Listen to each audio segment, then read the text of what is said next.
Alright, man. Hey, here we go. We got a new hood nature. Don't watch this if you're afraid of bugs, man. Here we go. Let's just get right into it.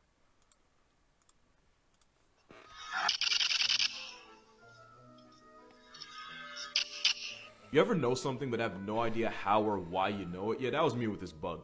I'm about to do something I've never done before. Okay. I'm gonna show y'all my search history. For some reason I remembered it as a carotid, but it's actually a catsidid, and it's also known as a bush cricket. Hey, Editor Casual here. It's come to my attention that I completely butchered that word. Turns out it's katydid, as in did Katie do it? Yes, Katie did. I'm gonna mispronounce it a few more times in this video, but just know that I'm aware of it. You don't have to comment on it, you don't have to acknowledge it. We can just continue watching the video and act like it never happened. Alright, back to the video. Makes sense. They're also known as longhorned grasshoppers, but at a family reunion, they'd sit closer to the cricket table. Also, they're perfectly harmless. They can't really hurt you. Not physically, anyway. Also, I'm like 90% sure the sound was edited there. Then again, there's more than 6,000 species of them. Oh my god. So maybe one of them does sound Damn, like 6,000? What? Hello? That UK trend becomes more of a violation every time I see it.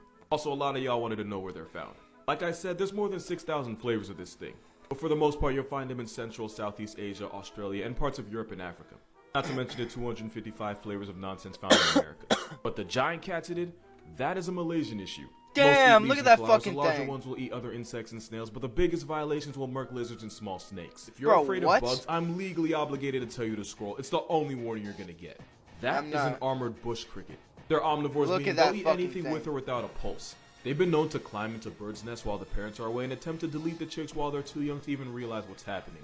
And when pressed, the bush cricket will projectile launch its own toxic blood right into the eyes of the enemy. Bro, and as a last resort, the satanic cockroach will vomit and evacuate the contents of its stomach. Nothing that's small enough is safe, not even each other. Because whenever they shoot their own blood in self-defense, they immediately start cleaning themselves. Not because they're like neat freaks or anything. Imagine if this fucking thing was like the size of like a small dog or something. Like, that would just be... Oh my god. Thank god these things are fucking puny. It's because if they don't, the smell of fresh blood will attract other bush crickets, and if resources are low, they will eat that one cricket alive. Friendly fire on steroids. Also, they're not actually crickets, they're a subfamily of the katydid, which is apparently how you pronounce it. Not only was I wrong, but I said it wrong confidently. That's the worst kind. You probably already know where they're found. Yup, Australia. No, wait, it's Africa this time. Specifically Namibia, Botswana, Zimbabwe, and South Africa. The more you know, although sometimes I wish I didn't. This frog has a name that might just get this video taken down. That, and you can Google this if you don't believe me, is a Titicaca frog, found in a South American lake of the same name. And yeah, that's its actual skin. Bro, it looks like the end game of a back alley BBL, but there's a good reason for that. Because the lake they're found in is about 12,500 feet in the mountains, making it the highest lake in the world. That's about 3,810 meters, or more than 2 miles in the air.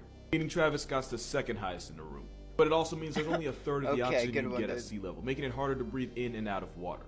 But the Chi-Chi frog can take in oxygen through its skin, and having loose, baggy, botched BBL skin means it maximizes its surface area and the amount of oxygen it can pull. But it's also why if you Google scrotum frog, you get this Lipo Kermit's picture.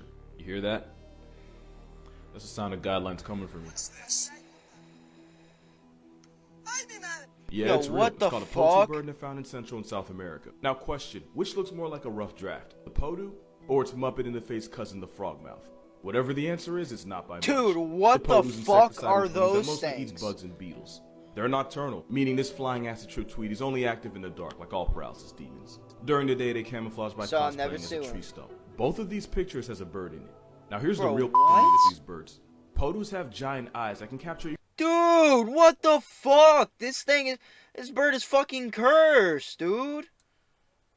Flying acid trip tweet is only active in the dark, like all paralysis demons. No, I want to see these pictures has. That is a bird. That is a fucking bird. And that is a bird. Wow. This one is really fucking stunning, though. That looks exactly like a log. The bird in it. Now here's the real thing with these birds. Podus have giant eyes that can capture even the faintest light as that they go is grocery so shopping cursed. in the dark. But their eyelids also have tiny slits that help them sense movement, which is why this perked out pigeon can actually see you with its eyes closed. And even though I said they eat mostly bugs, some have been found with small birds caged in their stomach. But that's not the weirdest thing about them, because I didn't show you what they sound like. On a wholesome note, the podu's monogamous and often mate for life. And if this crack canary can find love, there's hope for the rest of us. The more you know. Dude, that was so cursed. Don't worry, you're not on the wrong side of TikTok. Dude, Welcome what to the Animal fuck Logic, is and I can this? explain. That terrifying pit of nightmare material is actually a camel's mouth, Those little bumps are called papillae. They're the same ones you have on your tongue, except these are big enough to put a therapist on Forbes. Those flesh teeth help the camel snack on cacti, thorns and all, without even flinching. Camels might be tough enough to get in the salty spittoon, but they're not the only ones you should avoid looking in the mouth. This horrific image is actually the mouth of a leatherback sea turtle. Those papillae are basically a child lock for jellyfish, which helps keep it in place as the turtle filters out seawater. Same idea, different nightmare. Penguins don't chew their food, instead they swallow the entire thing whole. And like with turtles, penguin papillae make sure the only direction the fish go in is down the throat. It's like an escalator of death for fish. Papillae is why you wouldn't want this cat to lick you. Lion tongues are spiny and as rough as sandpaper, helping them literally lick the meat off bones and brush their fur without actually owning a brush. But taking a lick from a lion might leave you with less skin than you started with. How many to get to the center? Really? You better What hope the you fuck? never find out. Where's that young black man with all the animal facts? Right here, hey, how you doing? I can actually explain that. So a lot of birds can do this thing where they can stabilize their heads, basically lock it in place while moving. Which means birds can focus on a target without losing sight of whatever they're looking at. Bro, yeah, what it's the aimbot. fuck? The best way I can explain is like this. Take your phone and do That the is selfie pose. literally While looking at the aimbot. screen, turn your head from side to side. You're able to focus on your phone even with your head moving. That's called gaze stabilization. Difference is birds are able to do the same exact thing, but by holding their head still thanks to muscles and neck vertebrae. Also, this bird That is an shit American is kestrel. fucking It's the smallest creepy. type of falcon. And kestrels catch bodies by flying overhead and then swooping down like a fighter jet to murk their prey. Being able to stabilize their head means even though they can snatch souls fast enough Bro, to get a that shit ticket is for it, they not never lose vision of their right. prey. That Also, is kestrels not are able to use right. wind to What kinda the hover in place fuck? like hummingbirds, which is what you're seeing in this video. Also, some falcons can hit speeds of 240 miles per hour, and since their brains are designed to process information that fast, when they're not moving, they basically see the world in slow motion. The more you know. Dude, what the fuck was... This video's wild. Here's a little mind blower for you. Did you know possums and opossums are two very Yeah. different animals? Yeah, I did know That is that. a possum, specifically a brush-tailed possum. They're famous for Opossums- breaking into places they honestly have no One of business them's in the like first in place. This Australia possum and broke one's into in a like bakery and nearly America or OD'd some on shit. pastries. That's what you call defiant regret. He'll 100% do it again. That is an opossum. And before y'all get on me, some people say the O is silent, others don't. Animal Planet pronounced the O, so I do too. And the difference is opossums are the only opossum. marsupials found in America, while plain possums are seasoned throughout Australia, New Guinea, and New Zealand. And while they're both marsupials, the no opossums are more related to the marsupials of down under, like kangaroos. Also, the American opossum is much more introverted than the Aussie edition, since the American edition will go into an anxiety coma when stressed, while the Australian flavor is much more likely to throw hands and or bite.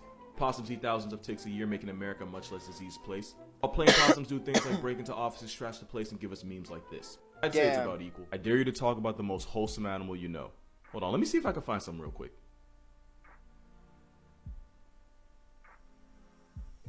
No shot. This motherfucker's opening That his is the mouth. most wholesome animal on the planet. Manatees are plus-size vegans that can pack thousands of pounds. But because their teeth are way in the back of their mouth, manatees are physically incapable of any form of violence.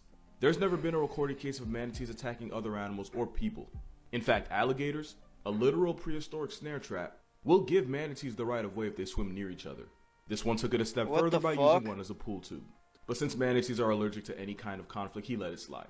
The manatee's closest relative is the elephant, and also aardvarks Wait, and the hyrax. what? And since manatees The elephant? Yo, that was out of left field, bro. I did not see that one coming. What the fuck? allergic to any kind of conflict, he let it slide. The manatee's closest relative is the elephant, and also aardvarks and the hyrax. And since manatees used to live on land, they still have fingernails. In fact, they have full-on hands. And now you see how the mermaid thing started.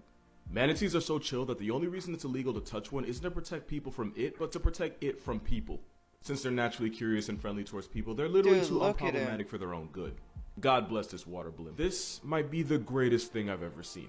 So I learned I'm something ready. last week, and I Alright. desperately need y'all to see this because I promise you're not ready for what's behind me right now. No, I That am. is a dwarf adult elephant. It was discovered in Wait, Sri what? Lanka in 2013, and it's the first recorded case of dwarfism in the wild. This Asian male elephant is just over 5 feet tall. I don't think y'all understand. Wait, I can look what? this elephant in the eye. That's not even the best part. 5 When they found feet? him, he was squaring up with a male that was actually normal size. And the thing is, it was the mini-me that was the aggressor. This travel-sized elephant was picking a fight with someone literally twice his size. And winning. Like, this elephant probably wasn't even tall enough to reach his mom's nips as a kid, yet he's out here like a barber handing out fades. They ended up finding him a year later, but with what looked like gunshot wounds. Which sucks and is why humans are the Earth's acne, but this elephant built like a The corgi took Earth's shells like acne, 50 and that's kept it true. pushing. If that doesn't Bro, motivate look you, at that nothing fucking will. thing. What I didn't the know what hell? I wanted out of life before, but now all I want is to see my man's wins. It's April's Down Syndrome Awareness Month. I want y'all to meet Kanako.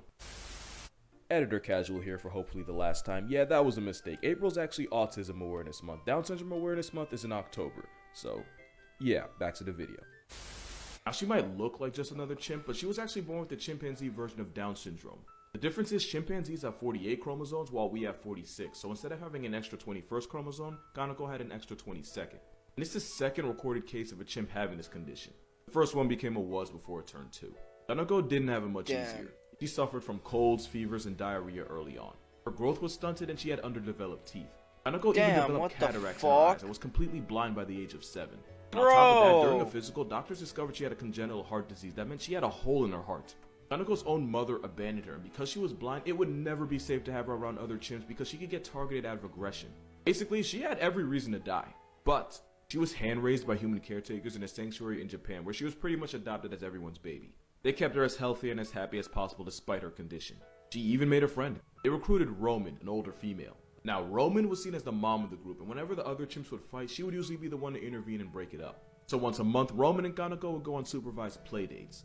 And even though Roman could clearly tell Kaneko wasn't like the other chimps, they seemed to enjoy being around each other. Now sadly, this story does end with Kaneko passing away to sleep in February of 2020. But she lived to 27, where the only other chimp with her condition capped out before 2. But thanks to those researchers and Roman, she got to have a life worth living. This in my way. Damn it, it just ends like that? After that fucking emotional ass fucking story? That was cool though, but like, holy shit, goddamn. Alright, man, hey, make sure to fucking subscribe to Casual Geographic, yeah? What a fucking banger. What a banger like always, man.